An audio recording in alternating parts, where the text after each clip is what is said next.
Honorable Resource Person Professor H.K. Senapaty sir, former Director of NCERT New Delhi.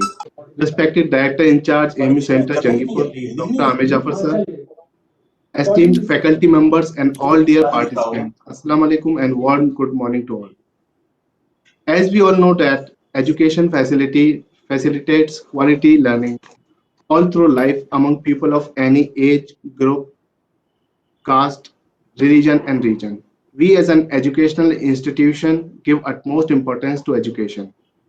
On behalf of AMU Center Jangipur Murshidabad, I, Dr. Abdul Samad, working as Assistant Professor in Department of Education, feel privileged to welcome you on this one-day international webinar on national education policy, setting milestones. Keeping the tradition of Aligarh Muslim University, I invite Mr. Shah Faraz Ahmad to kindly recite few verses from Holy Quran.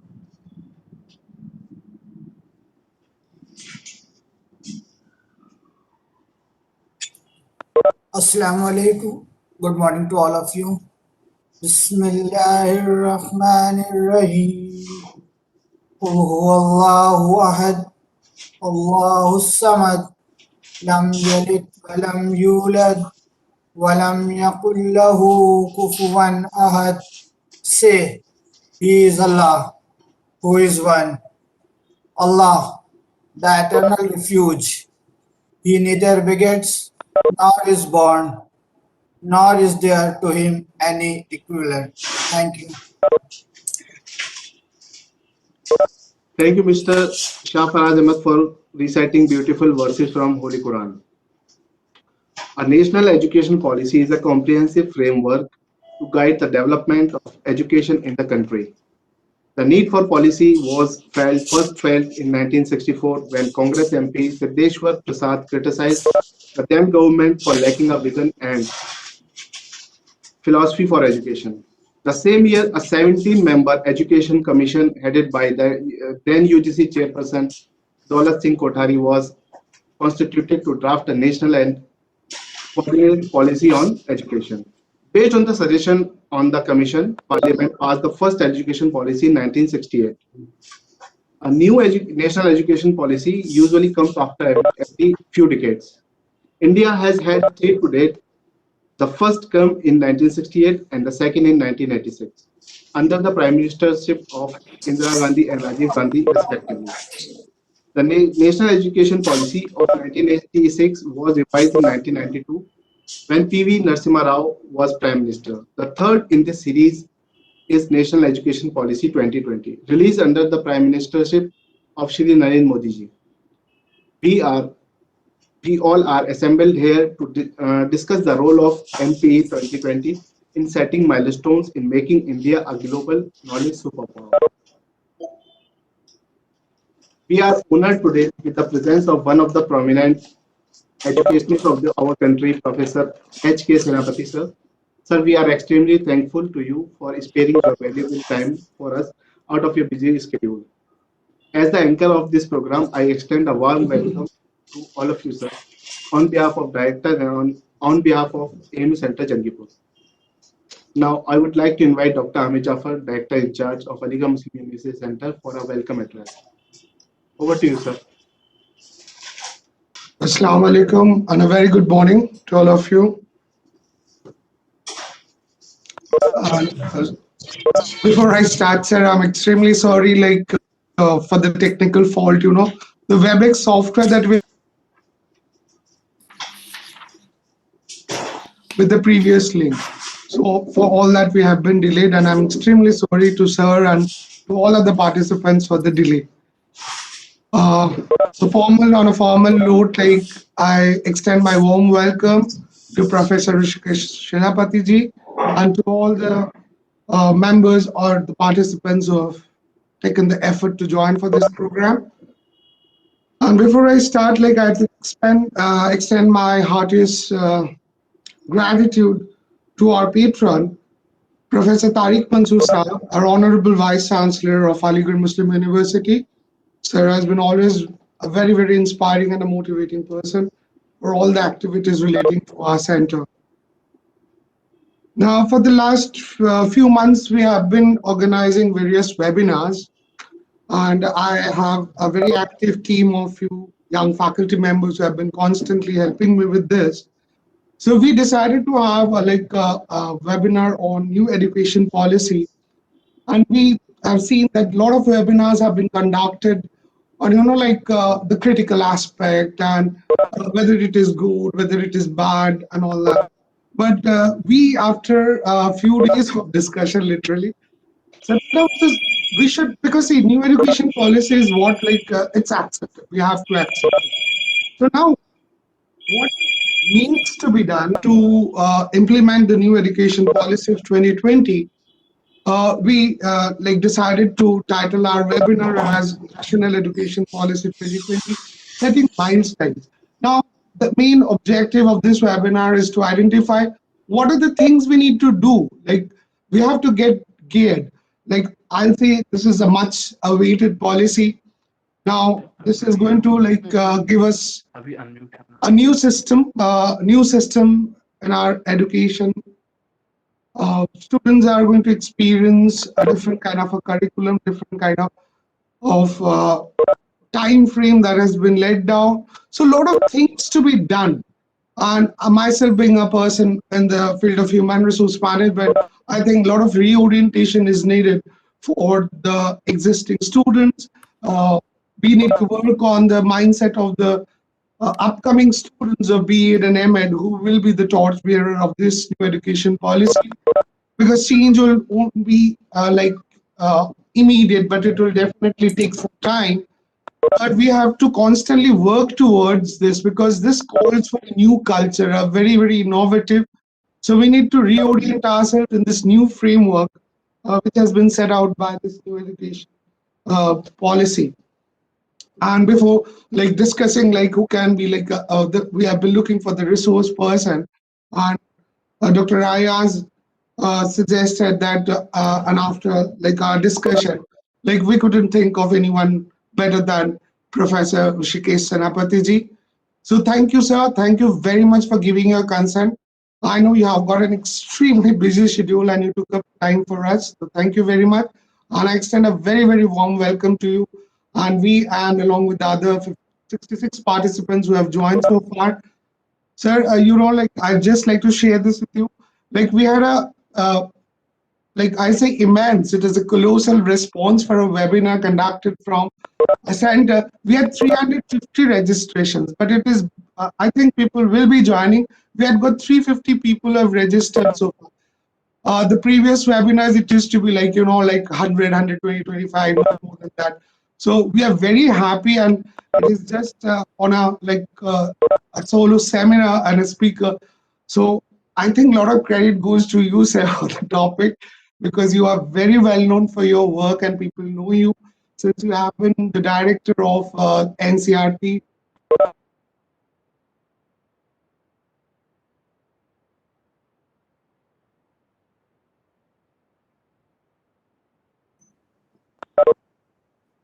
The kind of programs that were initiated, that I was going through that a lot. Your words will be wisdom for us. Please do guide us. Looking forward to listen to you. So once again, a very, very warm welcome to all of you.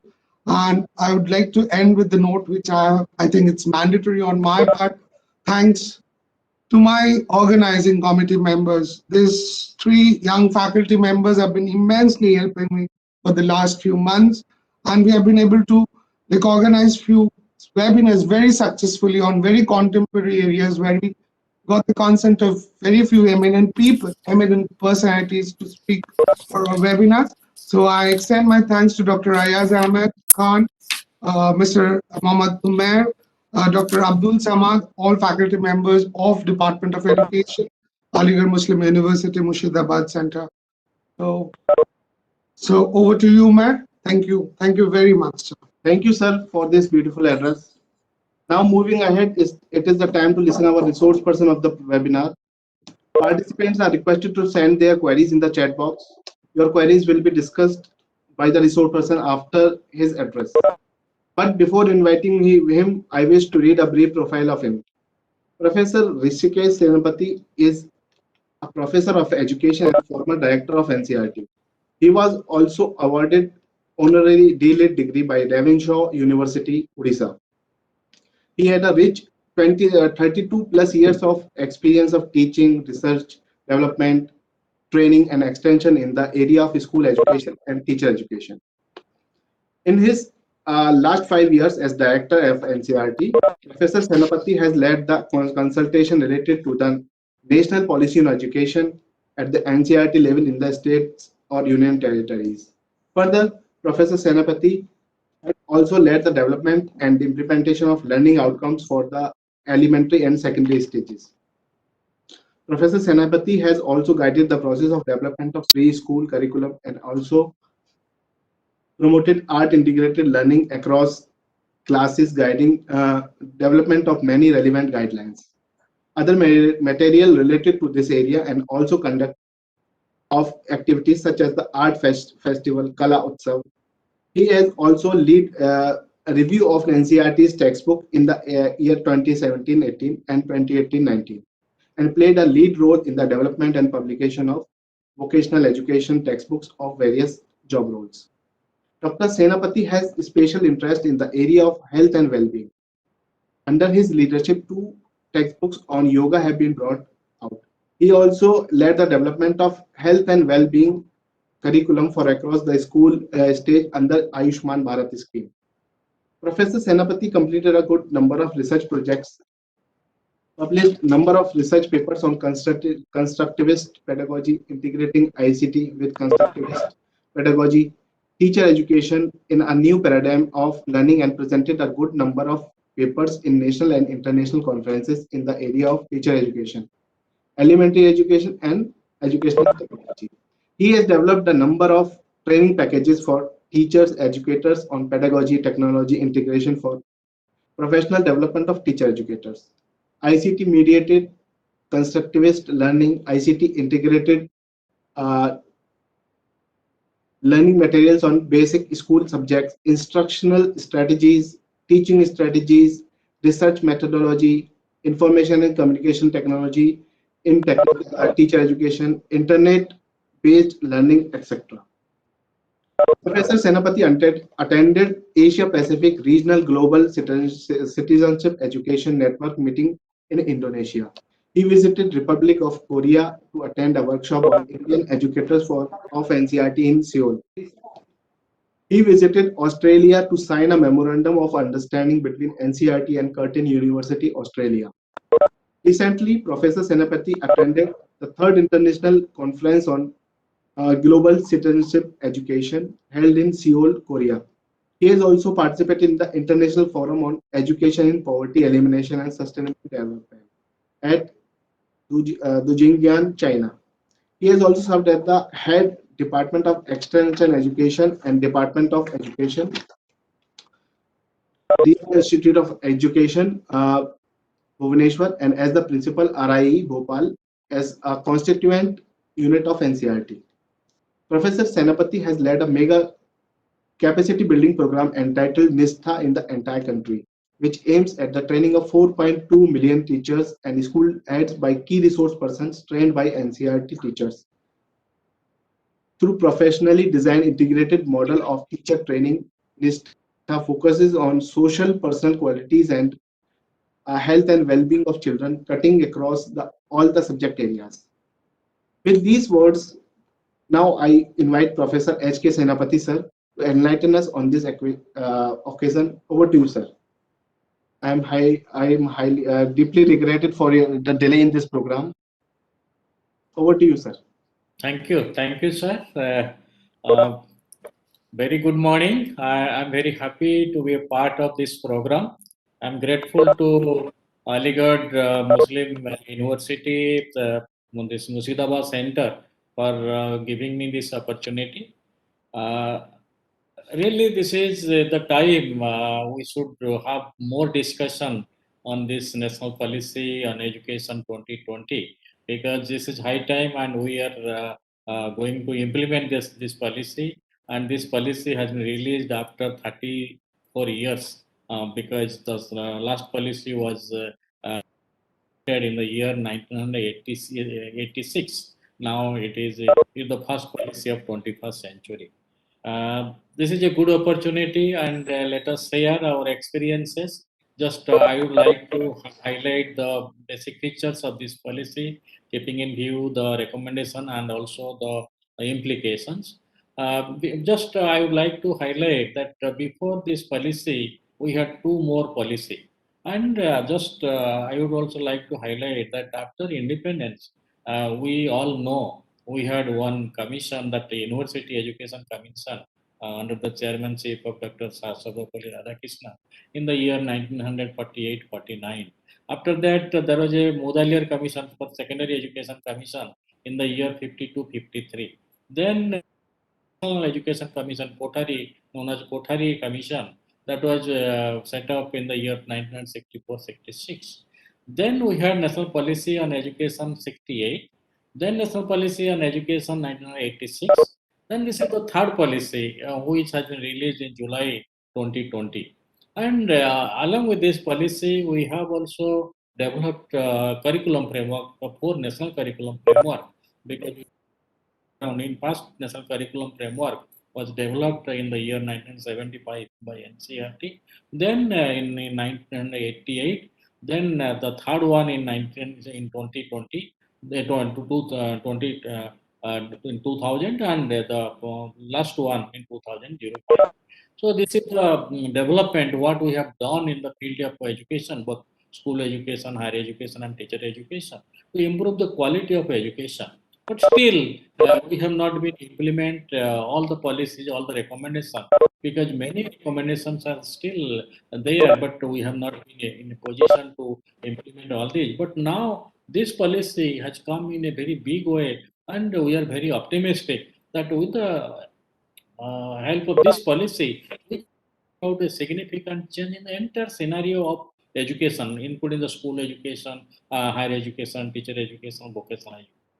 So just I would like I would give a very comprehensive picture of this national policy, because this policy, you all know, it was released in July 2020, but the work started in the year 2014. That means 2014, 15, the work started initiated. Then it continued till 2020. We have taken more than 5 years to come out this policy, and NCERT has played a very significant role. I remember we had conducted 63 deliberation all over the country just to take the opinion of the stakeholders, and also we have analyzed more than 1 lakh suggestions and submitted the report to ministry, to the committee through ministry. So that means we have also directly were involved in this policy. And my intention is that we should see this policy, keeping in view the existing scenario, what we have done and what more we have to do. When we see the policy, if you see the vision statement, the policy takes care of the Indian culture, Indian ethos, yeah, our tradition, our culture, our value system should be taken into account. Our children should be connected to their roots, which they should know their roots, they should know their culture, their tradition.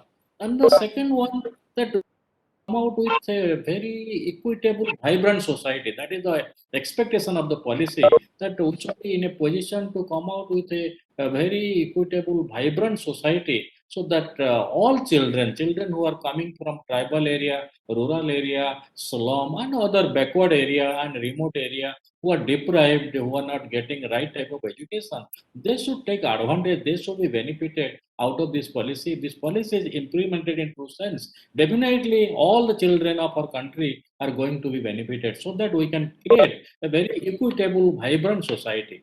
And the third one, we have to take into account our constitution, our human rights, the constitutional obligations, and the fundamental duties. That is the most important, the obligations, and that we should take into account, and that should be reflected. And the fourth one, we should not limit ourselves to our country and only our culture. We should know other culture, what is happening in other countries. Take into account this sustainable development, what is focusing, and also the global citizenship education. Though in India, our philosophy, we say Vasudhaiva Kutumbakam, whole world is one family. Now whole world is talking about that in the name of global citizenship education. So ultimately, we should prepare our children for a global citizenship. So that is the vision of this policy. And to implement this, the policy has recommended a structure. You all know that in school education, you'll find that structure, that is 5 plus 3 plus 3 plus 4. That is the structure of the school education. That if earlier we had only 12 years of schooling, now this policy has recommended 15 years of schooling. And when we say 15 years of schooling, that you will find this 3 years preschool, as it has been recommended, the 3 years of preschool will be integrated with class 1 and 2. That means 5 years, that is the foundational stage. That is most important because we all know maximum brain development, around 80% brain development takes place during this period.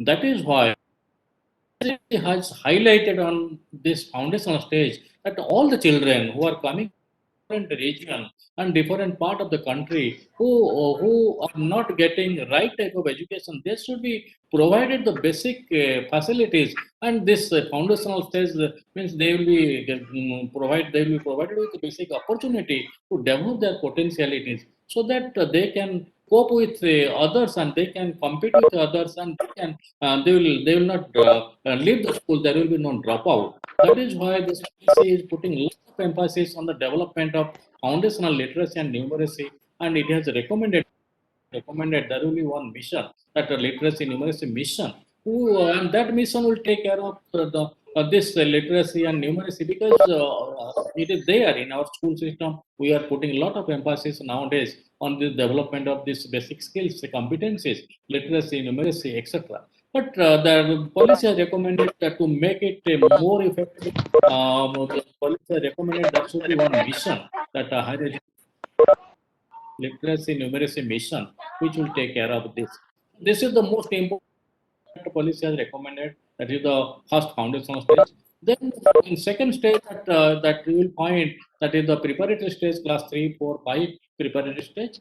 And here also you will find a lot of that I will highlight, because the pedagogical, you will find a lot of pedagogical change. It is not that the children will go on listening, sitting in one place. There will be a lot of experiences. Children will be exposed to lot of experiences, so that they can learn in a very meaningful way, and the learning will be more joyful. And then when children go to the middle stage, that is class 6, 7, 8, that we are going to introduce vocational education. That is the most important thing, that vocational education will be introduced from class 6.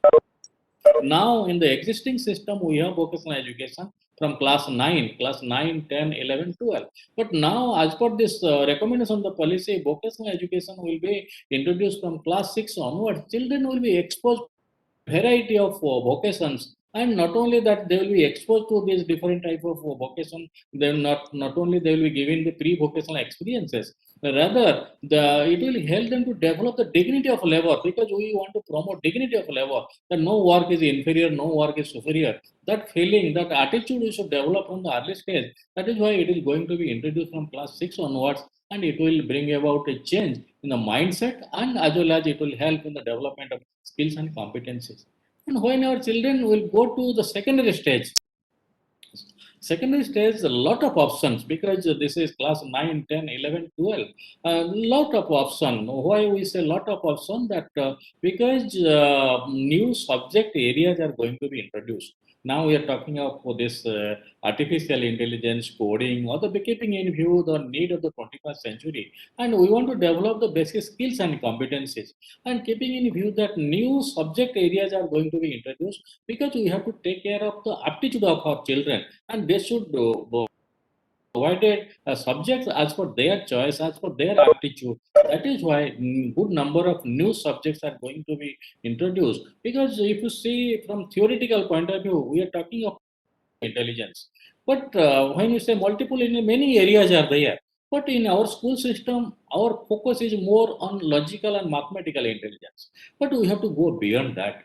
And for that, we are going to introduce, and there will be no hard boundary, that means no hard separation and no hard boundary that this is the science stream, this is the art stream. A lot of flexibility will be there. Student can select subject of their choice, keeping in view their aptitude, their ability, etc. So this is the basic structure for school education, and then I will go to higher education. In school education, if you see the structure, that means 15 years of schooling, but you won't find much physical change, because when policy has been formulated, the committee has also taken into account the existing scenario.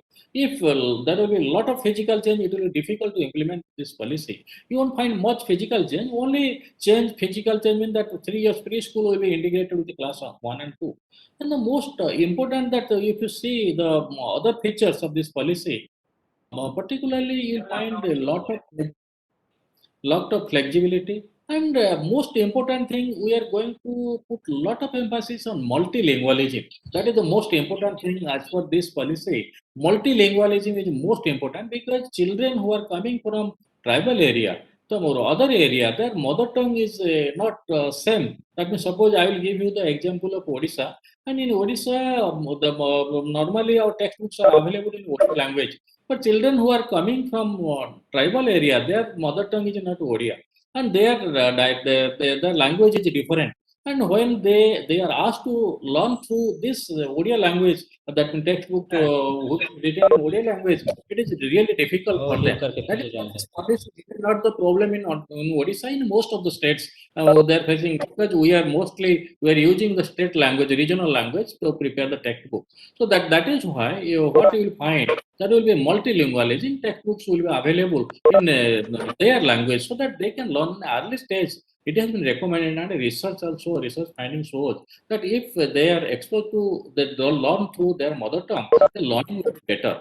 So keeping in policy has recommended this multilingualism, and that is going to be introduced.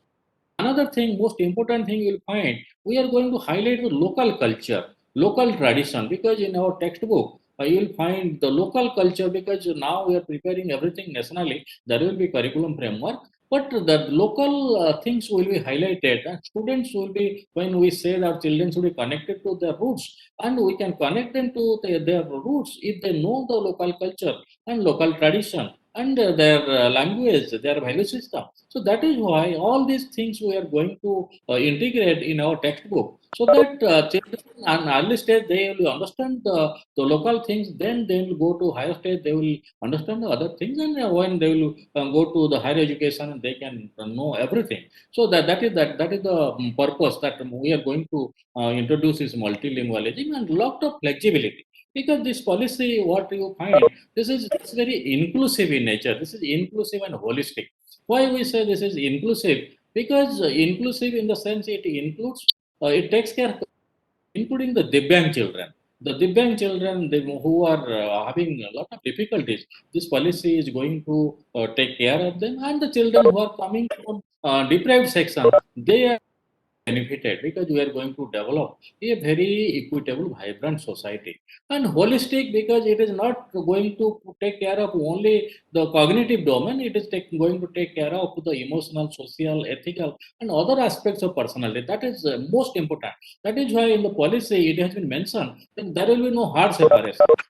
And hard separation between curricular, extracurricular, and co-curricular, because all these, though when we developed the national curriculum framework 2005, we have taken into account all these, but this policy has highlighted this one, because this is the most important thing. Because if we do not give importance to all the areas, that can equal weightage to all the areas, then there will not be balanced personality, there will not be holistic development. That is why this policy has recommended there will be no hard separation, and all the areas are important, all the aspects of personality are important, because we want a holistic person, and we want good citizen for this country, good human being for this country. That is why there should be holistic development. That policy has taken care of, and a lot of flexibility is there, and it is inclusive in nature, and multilingualism. These are some of the basic features of this policy. But if you see, you will find so when we are talking of the school education, I will come to higher education. In school, because all these are interlinked, we should try to understand the policy from a holistic perspective. So that is why in the beginning, if the foundation is strong, then everything will be strong and there will be no problem. And what the policy has recommended, if you see critically, you'll find that most important thing is the curriculum reform. That reform in curriculum, reform in pedagogy, reform in assessment. Because this is something not new, but we have been propagating all these. But this policy has suggested it in a very different way. That now we are going to have curricular reform. Curricular reform, and for this curricular reform, this time after the policy has been released, and we have already prepared the groundwork for development of national curriculum framework. Earlier, we had only two national curriculum framework. We were developing one national curriculum for school education, one for teacher education. This time, policy has recommended that we should develop four national curriculum, one for school education, one for teacher education. NCT will develop and NCERT to NCT development teacher education. And apart from that, there will be one national curriculum framework for early childhood care and education. That is most important because the foundation stage is most important. And this policy has recommended there will be a separate national curriculum framework for early childhood care and education. That is most important because we are going to put a lot of emphasis on this foundation stage. And another national curriculum framework for adult education. You see, we have in our country, we have a good number of illiterate people, and not that we just want to make them literate. We want to help them to improve their quality of life, and to improve their quality of life, we have to provide them right type of education, that basic skills and competencies, so that they can improve their quality of life. That is why we are going to have one national curriculum framework on adult education. That is four national, one for adult education, one for early childhood education, and one for school education, and one for teacher education. So this is, that means if you see the recommendation, we are going to implement this policy in a very systematic and scientific way. That is the most important thing we are going to do. And this, when we are talking of this curriculum framework, we see that we are going to introduce vocational education from class 6. We are going to introduce a number of subjects in secondary stage, and we are going to take into account what is happening in other countries also. That means we are preparing a system which will prepare our students not only from our perspective, our culture, everything will be there. Along with that also, they will have the basic 21st century learning skills. That is most important. 21st century learning skill is most important. We are talking of problem solving ability, critical thinking, creativity, and all these and all these are essential because we are living in a democratic country. For effective functioning of democracy, we have to develop the spirit of collaboration, fellow feeling, belongingness, and that we should develop in the school, in our classroom. So that is important. That is why in the curriculum should take care of that. And we are going to make our curriculum more flexible, more relevant, and good number of subjects. And all these, and most important thing, that curriculum load will be less. So curriculum, when we are talking of curricular reform, you will find that the curricular load will be less. More content will not be there. Earlier, there was more content because if you understand pedagogy, that you know that we think that we should provide all sort of information to our students, but because that is based on a particular learning theory. Because when we are developing curriculum, like now this policy has recommended that content load be less and more focus should be on development of skills and competence. And why this policy has recommended this, that we should understand. Policy has recommended this keeping in view the need of 21st century. We are in 21st century. Our children should be in a position to face the challenge, not the knowledge they have acquired. And that is where focus has been shifted from content mastery to competency mastery. Well, care of this. If you see the history, because till 1950, our focus was on learning. That means we define learning as response strengthening because we tried to implement the findings of the research conducted on animals. And there is more drill, more practice, better learning. That was our understanding. And in 50s, 60s, 70s, our impression was that our children do not know anything and their mind is just like empty vessel, blank slate. and we should provide all sort of information to our children. So that is why our curriculum was overloaded. And now in 80s and 90s, we learning was defined as knowledge construction. And our impression changed that our children, not that our children do not know anything. When our children are coming to school, they are coming with many experiences. That is why now we should not provide them more information, more content.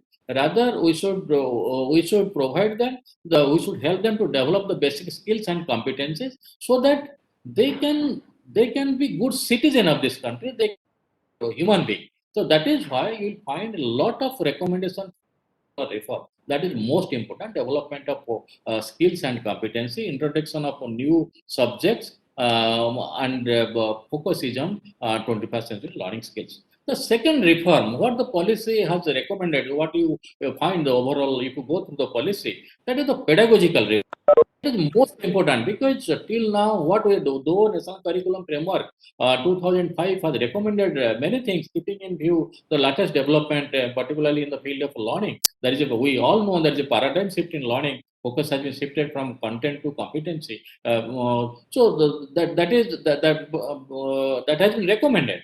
But though training programs were conducted, textbooks are developed, but it has not been implemented properly. Now, policy has recommended that should be experiential learning. From pedagogical point of view, policy has recommended that should be experiential learning. Let our children be exposed to variety of experiences. Let them gain variety of experience so that they can learn. Because we know from the theory, we know that if there is better social interaction, then there is better learning. If there is more experience, better experience, and if they're exposed to variety of experience, if they're engaged, if they're involved, and if they get opportunity to share their experiences with others, then they can learn in a better way. They can construct their knowledge. And normally, what we do, we will provide them the situation and opportunity. They will get opportunity to create, to formulate their own hypothesis and verify their own hypothesis and come to the conclusion. In that process, we are actually our children. We are preparing them for their future. So from that point of view, if you see that the pedagogical reform, what the policy has recommended, that there will be experiential learning, there will be art integrated learning, there will be sport integrated learning, there will be ICT integrated learning, and there will be storytelling based pedagogy. See, from pedagogical point of view, we want to now we are going to integrate art with teaching learning. Like we want to make learning more joyful, more meaningful for our children. Our children should enjoy learning. Learning should be fun. Children will enjoy learning. We can integrate it with art, music, dance, theater, and the many ways are there. They will understand the local culture, local tradition. Along with that, they will enjoy learning. They will not leave, and they will continue, and they will be very happy. So that policy is recommended, and NCERT has come out with the guideline for this art integrated learning. Then another is sport integrated learning. Nowadays, you see, all the time we are putting a lot of focus on this textbook and what is there in the syllabus. But what we expect? We expect our children to be physically strong. Our children should develop all specialities. And if we can integrate learning with sport, that when they will play, that with play, that means this sports is helping our children to develop their personality. Right? They are learning this team spirit, the discipline, cooperation, fellow feeling, belongingness, all this they are learning. And that should be an integral part of teaching learning. Sports should be integrated, and so that should be sport integrated learning. Then another thing that is the ICT. So the ICT has come in a very big way, that is information and communication technology. And it is not that we should try to transact what is there in the technology. Uh, Rather, ICT should be used as a learning. ICT should be used as a tool for learning. When our children for learning, then definitely we can help our students to develop their creativity, develop, and we can make them more innovative, more creative. Prescribing anything,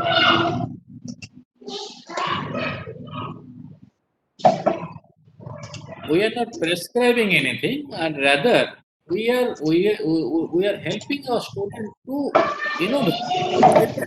to get some information on their own and let them analyze, let them apply, so that it will really help them to develop in a better way. Please ask others to mute their mics. Participants are sorry, sir. Participants are requested to please mute their mic. Please mute your mic. Sorry, sir. Okay. Okay, so this is the most important, because when what from our experience we know, when we visit different schools, all are saying that we are using ICT. Using ICT means it is not a projector, it is not projecting what is there in the textbook. Rather, it is helping the student to use different ICT tools so that they can learn in a better way. And another most important is that storytelling based pedagogy. That is most important thing. Storytelling based pedagogy, when we are suggesting storytelling based pedagogy, because we all know that our children are fond of stories, and we all are fond of story, we love stories, and that is why if the storytelling based approach will be introduced in our classroom will be more vibrant and our children will be more active. So that is why policy has recommended these things: art integrated learning, sport integrated learning, ICT integrated learning, storytelling based pedagogy, so that classroom process will be more vibrant and our children will learn effectively and they will be active learners. They will not be listeners. They will enjoy learning, they will not leave school, and they will continue their education. So this is the pedagogical reform. And along with that, you see another thing, that peer coaching, that peer tutoring because when children actually students are not free with their teachers, rather they are free with their friends and their seniors. If they are involved to help each other, then they can learn in a better way. Another thing, the 10 bagless days that policy has recommended, and everyday children should not come to the school with a school bag, and 10 bagless days, so that they will get a variety of experiences. They will visit their locality, and they can interact with the carpenter, with the plumber, and with the they may visit to the field also, agriculture field, and whatever available locally, and they let them gain some experience. That is most important. That also that policy has recommended. So this is the pedagogical reform, because really if we want a change, we have to bring about change in the teaching learning process. That is most important. So for that pedagogical reform, we have to introduce, we bring about change. The third reform, what the policy has recommended, that is the reform in assessment. That is most important, not only for school education but also for higher education. Reform in assessment, we may bring about change in curriculum, we may bring about change in pedagogy. If change in the assessment, then nothing will happen. That we all know. Because the way we are assessing, if same way we will assess or the performance of our students, then we cannot achieve the goal. Because if our students know that they have to answer some questions, and questions are mostly knowledge based, and they will prepare from the text, that will from the textbook, then that no change will take place. That is why what policy has recommended. Policy has recommended even the board exam. It will test the competency, not the content knowledge. It's not the memory. That means what they have memorized. We are not going to test that. We are going to test their competency, the skills what they have acquired, and they have to perform. They have to exhibit their talents. So that opportunity we have to we have to create. So that is why what policy has recommended, that there should be 360-degree assessment. 360-degree assessment, because that is most important. Assessment should be transparent. Till now, what we are doing in school education and higher education, we are not involving our students in the process of assessment, and we assess, that we teachers assess, and we assess as per our understanding, and we take into account the syllabus, we take into account the curriculum, and accordingly we ask question, and we prepare, and we do that. But this policy has recommended our students should be involved in the process of assessment. There should be self-assessment, there should be peer assessment, and there should be assessment by the teacher. That is most important, because and even parents also may be involved in the process of assessment. Because how we can do this, we may develop rubrics. It is assessment doesn't mean that only at the end we'll conduct one test and we'll assess. This is a continuous process, and our student should be assessed continuously, and they should not feel that they are being assessed, because they should be a part. And when we are going to decide the criteria of assessment, students should be involved. They should know the criteria. Once they know the criteria, accordingly they will prepare. They can know their strength and their weakness. They themselves will assess, their peer will assess, teacher will assess, parents will be assessed. Assessment will be very transparent. And we are going to develop a holistic progress card. And holistic progress card, that means this will work just like a passport. And when they will be promoted to next class, they will move with this progress card. But till now, what we're doing, what we're assessing, we're assessing the knowledge, what they have acquired from the textbook. But this holistic progress card will take into account all the aspects. Because normally what we do when the child is dull in mathematics, we say the child is dull. Child may be dull in mathematics, no problem. Child may be very creative in writing, and he may be good. He or she may be good in music, in sports. So all the activities, when the in holistic progress card, all the activities will be recorded. That means we can know what is the strength of the child. Normally, what we do, we believe in deficit model.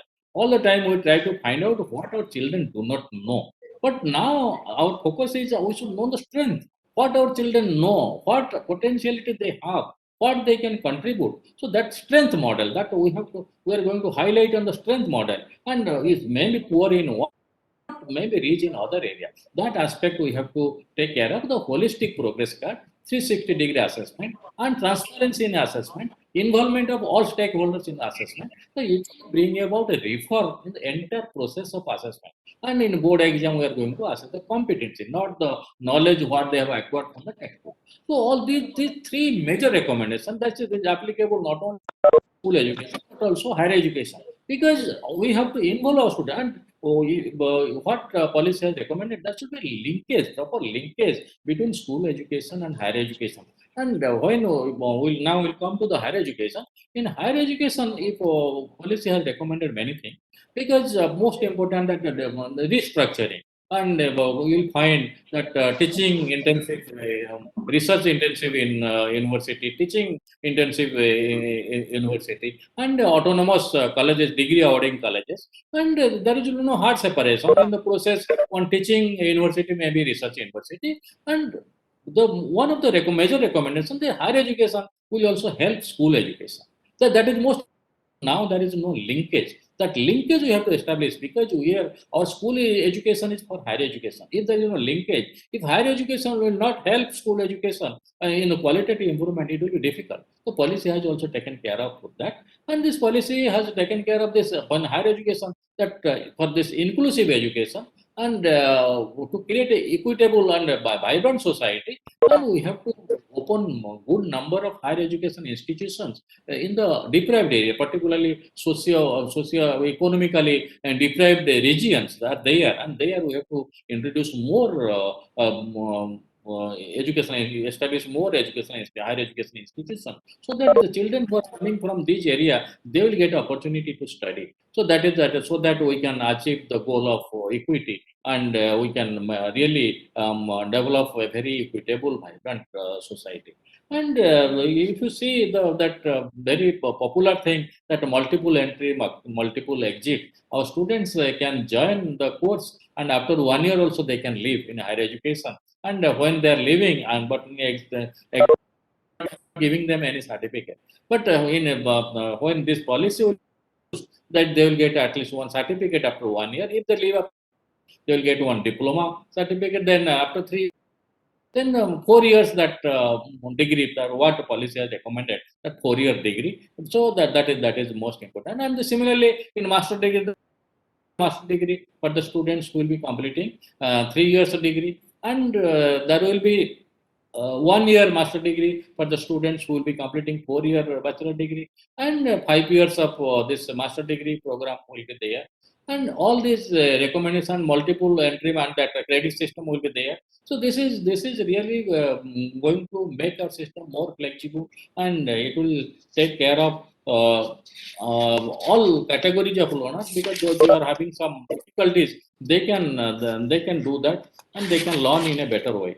And there will be international standard. Most important thing is that India is a country we are very rich now, because economically that we are going to be a very major power, and we develop our system keeping in view the international standard. Our curriculum should be international standard, and students should get opportunity to other university, and students from other universities should come to India, and there should be exchange. They should learn, and that is most important. That from international point of view, we have to take care of this. Similarly, for research, we have to spend more. Now it is less than 1%. We are spending on research. But in other countries, in Korea, it is more than 4%, and in Israel, it is more than 4%. So that is why more on research, and policy has taken care of that. Policy has recommended that there will be a foundation, there will be research, national research foundation, and that will take care of this research, and we are going to invest more on research, because this policy has recommended 6% of GDP will be spent on education, because that is something unique, and we are really going to invest more on education definitely, and will output will be better. That is the most important. And similarly, you will find that in higher education now we are going for vertical higher education. Now we have many regulatory bodies, UGC is there, AICT is there, NCT is there, but there will be one higher education commission, and which will take care of all these. And within this higher education commission, there will be four verticals. One council for the regulatory council, that all regulatory work will be done that by that council, and one accreditation council, NAC, is there, that NAC will take care of all the accreditation. And similarly, one council that for the grant there will be one council, and one general education council for the standard.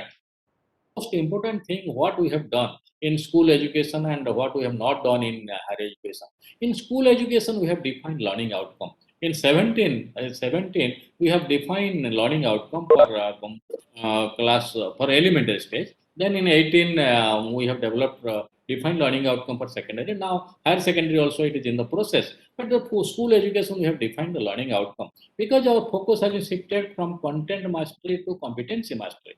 Unless we define the learning outcome, what we expect from our students when they will be promoted to the next class, what competency, unless we define, it will be very difficult to achieve. That is why this general education, the council, that will take care of the learning outcome. That is most important. And higher education, there is need of developing learning outcome, so that we have to do that, so that we can improve quality, and we can develop really the 21st century skills that is required, that critical thinking, problem solving, because we have to face different type of situation, different type of problems, different challenges, and accordingly we should empower our students, accordingly we should prepare our students, so that then we'll take care of. Similarly, in teacher education, you will find that nowadays we have different types of models. We have 2-year B.Ed program, we have 4-year integrated program, and this policy has recommended 2030.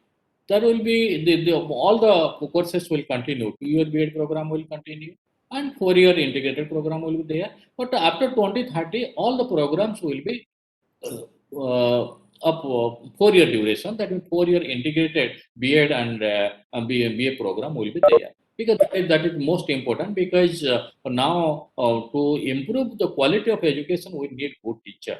And we can prepare good teacher if we go for this 4-year integrated program. Integrated program, there is a lot of opportunity to for the students to understand the interrelationship between content, pedagogy, and technology. But that we in NCERT we have been experimenting since 1963. Now government of India has realized that, and now it has been recommended, and the policy has recommended. And we are going to have this 4-year integrated program in teacher education, and the policy has also given a lot of importance to teacher. We need to improvement of their service condition, etc., and a professional standard for the teachers. That is most important, because what is the problem, that there is no linkage between school education and teacher education, because we in school education brought many changes. but accordingly, you won't find much change in teacher education program, because teacher education program should also be very relevant, very up to date, and so that there will be a professional standard for teachers, and what exactly we expect that that should be reflected in teacher education program, both in pre-service and in-service program. Because recently we introduced one program for the in-service teacher education program all over the country, that is known as NISTA, National Initiative for Teachers and School Heads, and for the holistic advancement. Because we have prepared teachers long back, they have been trained long back, and they have trained in a different way. They have been trained to transact the curriculum to just to help the students to secure good mark in exam. But now we expect the holistic development. We expect that our children should develop the 21st century learning skills. Our children should develop the socio-personal quality. Our children should develop the leadership quality. So all these things when we expect, that should be reflected in our teacher education program. That is why we conducted this NISTA program all over the country for 42 lakh elementary school teachers. Just to help our teachers to understand the perspective, because this keeping in view the recommendation of the draft recommendation, we launched this program in 18, and now we have completed on through online mode, because offline mode we completed 17.5 lakhs, and through online mode all the rest have joined, and it will be all 42 lakh teachers will be covered. The purpose is we have to empower our teachers, the teachers to understand what change we expect in the system and from our students, what type of behavior we expect from our students. Accordingly, we have to prepare. That is most important, and that is why this policy has put a lot of emphasis on higher education, on teacher education, and teacher 4-year integrated program, and professional standard for teachers. That is most important. And the another most important feature, that is the vocational education. We all know vocational education, because not only for in school stage but in higher education, that should be proper integration. And when we are talking of this vocational education, you will find that we are going to introduce from class 6, and after completion of school education, at least one student should have mastery over at least one vocation, one mastery over one vocation. Then when they will go to the higher education, they can continue with that, and that vertical mobility should be there. And now vocational education is going to be integrated. There will be no separate stream for vocational education. Vocational education will be integrated with the general education. And now what we look down vocational education in as per this 12 5-year plan, in India we have only 5% of the students who have completed this vocational program, this formal system. And if this with Korea, it is 96%. In Germany, it is 75%. In USA, it is 52%. In India, it is 5%. So see the difference. That means we vocational education, though we are now focusing on development of skills and competency, a separate ministry for skill development, but still we have to work hard. We have to give due importance to vocational education, and we have to integrate with general education, so that students will get opportunity to learn and to develop that attitude. That is most important. The dignity of labor. We should not look down vocational education. It is equally important, and we are a democratic country, and we are going to the youngest country in the world. And to take advantage of this demographic dividend, we have to introduce this vocational education in true spirit, and so that we can prepare our citizen, prepare our students for this country, and they can contribute in nation building. That is most important, because we should take advantage of the demographic dividend by introducing vocational true sense. That is most important, and that is the most important recommendation of this policy. So all these are briefly I have highlighted all the areas: the school education, the higher education, teacher education, vocational education. So these are the major recommendation of the policy, and if it is implemented in true sense, then definitely we can bring about a change, and we are trying our best to implement this policy and to bring about a change in the entire system of education, particularly the deprived section, and particularly the system, the government school system will be strengthened, and teachers will be trained properly, and in the higher education system will be strengthened, and more focus will be on research. Now we are spending less than 1% on research, and we expect the more fund will be allocated for this purpose. We will conduct good research, because without conducting research, we cannot improve the quality of education. So that is where policy has taken care of that. So this is the overall picture of this national policy on education 2020. And this is my view. I am very thankful to you for giving me this opportunity. And now it is open. You may ask some question or something. It is as per your choice. Thank you very much. Thank you, sir, for enlightening us with this wonderful address. You have elaborated the NP 2020 extensively in every aspect. You have said that there is not much structural change in NP 2020 compared to the previous and national policies. National NP 2020 is flexible, multilingualism caters the important need of child. Art integrated learning becomes joyful for children. Vocationalization started at sixth standard and integrated in curriculum. Local culture will be integrated in textbooks. NP caters the holistic perspective. It comes with the reform in pedagogy, 360-degree change in assessment and curriculum as a whole. This NPE comes with national curriculum framework in school education, teacher education, and early childhood care and adult education. Curriculum load will be less and focus on education shift from content to competency. Thank you, sir. But there are participants who are asking some questions. If you allow me, may I ask you, sir? Yes, sir. Yes, sir. First question is, NP and National Education Policy 2020 emphasizes on the use of mother tongue in imparting primary education. How far is this approach feasible in a diverse country like India? What are your views in this, sir? I'm very optimistic about this, because I know the situation, and a lot of research studies have been conducted on this area. Because I will give you the example of Odisha. In Odisha, tribal students are there whose mother tongues are different, and they don't have language at the dialects. And what here many have done, they have developed primer. In early stage, they have developed primers, and they are in the early stage, they will learn through their language. Then in the process, they will learn the Odia language, and when they will come to the higher stage, they will learn the Odia language and also English and other language. So that is not an issue. The only thing is that how we are preparing, because now to multilingualism, we have to conduct a lot of research, and we have to develop textbooks in different language. That is most important. Research studies have been conducted. We have to develop textbooks in different language, and that can be done, and we can develop primers. And because study says that if we do in this way, then there will be better learning. That the research findings are there, and it can be implemented, but no, because the textbooks are being prepared in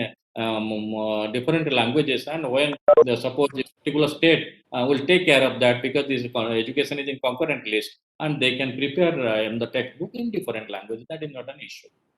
Thank you. Next question is, suppose we encounter students with varying mother tongues in the same class. In that case, what will be the medium of instruction? Also, can the English May I medium- ask you, sir, one question, sir? Yeah, sure, sir. You can open your mic, open your camera also, sir. Yes, you are My audible, question sir. is from Senapati ji. Sir, Senapati sir ji. Hello? Yes. Sir, am I audible? Yes. Yes. Sir, I think I am listening you first time, but when I have heard your name from one of the dynamic professors of our department, Professor Sajid Jamal sir. And truly, I find the same. I mean, he told about you that you are the doyen of education, and through your ideas, I think he was right. My question is, hello? Yes, sir. Yes, sir. Sir, my question is that earlier we were having 2-year BA degree program. Then now through NEP we'll be adopting 4-year integrated course. Sir, through these things, through these courses, we are actually reducing the burden of students. But sir, I think, and students are under, stress free. But I think it's my perception, or it may be my feeling, that we teachers are overburdened. When there are frequent changes, we teachers are overburdened. So what we can actually do to reduce our burden also, sir? I mean, system is such, we could, and in 2014, we have implemented 2 years B.Ed program. Then in 2019, 4-year B.Ed integrated course has come. So, sir, what we can do to reduce our burden also, sir? Sir, your views, sir, on this? Thank you. Very nice question. Very practical question. Because basically, I am a teacher educator. Yes, sir. I am also working in. Yes, sir. I am working in Department of Education of Aligarh Muslim University. I am Dr. Mohammad Shakir, sir. I am the junior of Sir Professor Sajid Jamal. Your friend, Okay, Sir Professor Sajid Jamal, sir.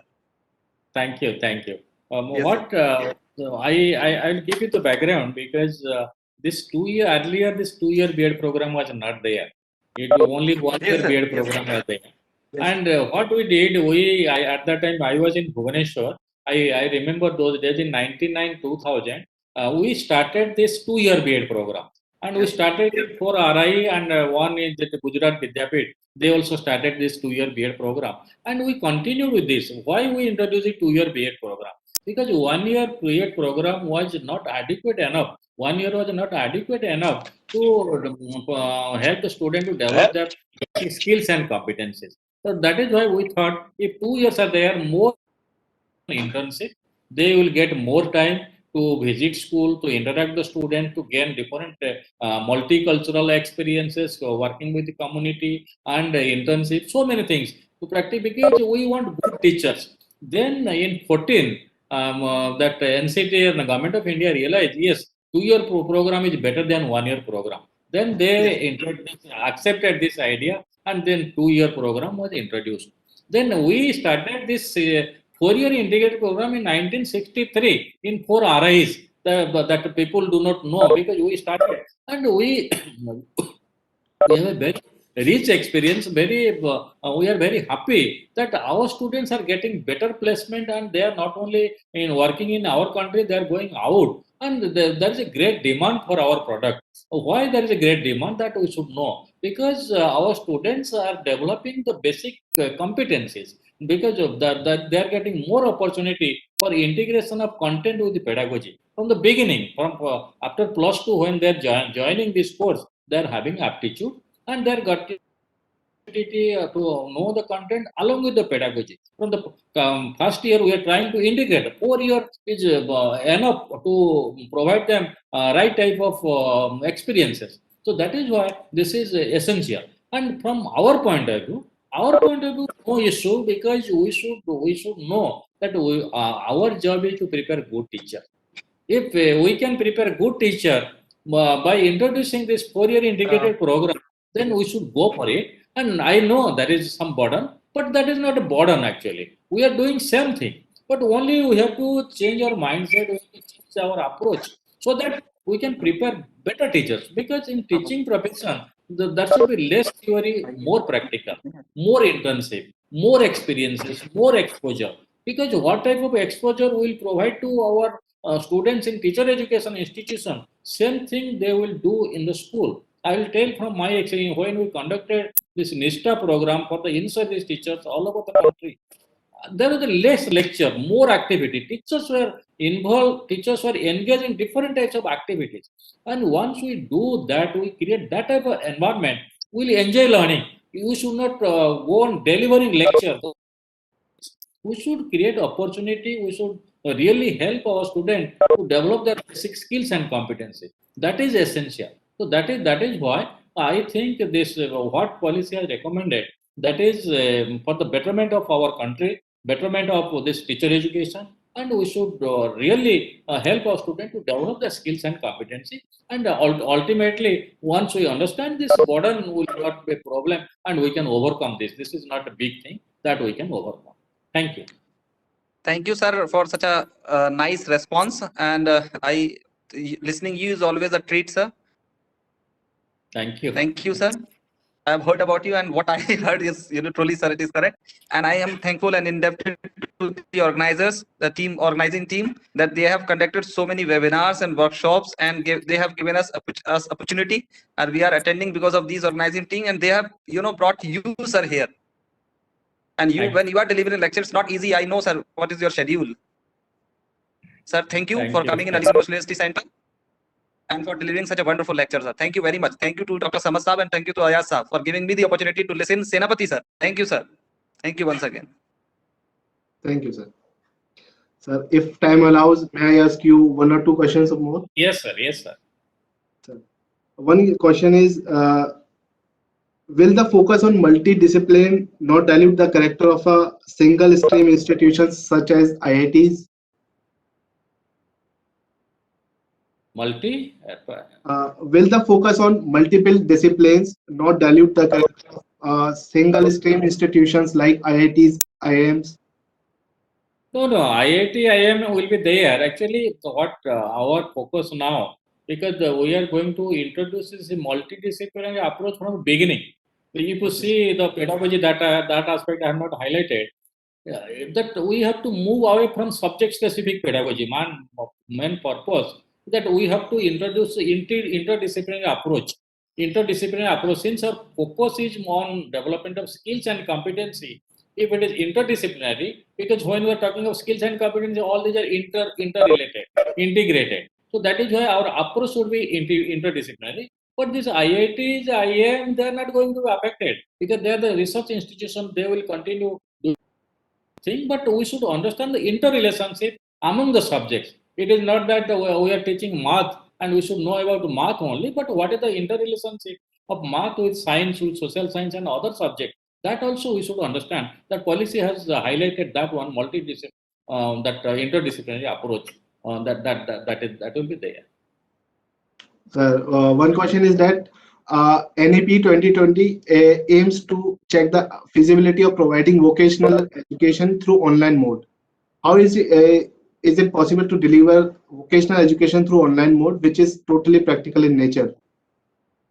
No, actually, it may be blended, but pure online it would be difficult because we want to develop the skills and competencies, whatever possible we may do through this online mode. But for the development of skills and competency, we have to go to the field and do it practically. So that is essential. But when it will be integrated with school education, that it is not going to online because vocational subjects are going to be integrated with school education, general education. There will be no separate stream for vocational education. Yes, So what they will learn in the school, mostly they will learn through face-to-face mode, and vocational education will be one subject. And in higher education also it will be one subject. And wherever may be online, but it may be blended. And purely online may not serve the purpose. That is my understanding. Thank you very much, sir. Now at the end, it is a pleasure for me to interact with you, sir. Thank you. I am happy. Now at the end, I would like to invite the co-convener of this program, Mr. Mohammad Umair, to kindly propose a vote. Thanks. Over to you, sir. Thank you so much, sir. Thank you so much for inviting me.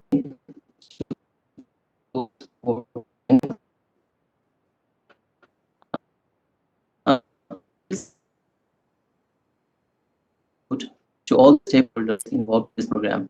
I'm extremely happy that this webinar on National Education Policy 2020, Setting Milestones, is conducted in a very productive and fruitful manner. This webinar analyzed various aspects of national education policy. First of all, I must express my thanks to Almighty God for making this webinar successful.